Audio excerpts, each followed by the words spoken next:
Əziz izləyicilər, bura Xocalı rayonunun Həsənabad kəndi yaxınlığında bir göldür.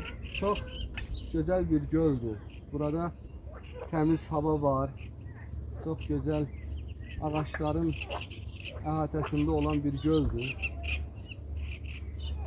Xocalının gəlib görməli, gəzməli yerlərindən biri də budur. Bu göldür. İnanıram ki, yaxın zamanda bura yerli və xarici turistlər axışacaq. Mən istərdim ki, bu gölü tanısınlar, bilsinlər ki, harada yerləşir. Yəni, Xocalı rayonunun Həsənabad kəndi yaxınlığında çox yaxın ərazidə, çox asan bir yerdə yerləşir bu göl. Çox füsunkar bir yerdədir. Baxın, görün nə gözəldir. Bax, bu Qarabağın zəngin, gözəl təbiət nümunələrindən biri də bax bu göldür. Bu gözəl göldür.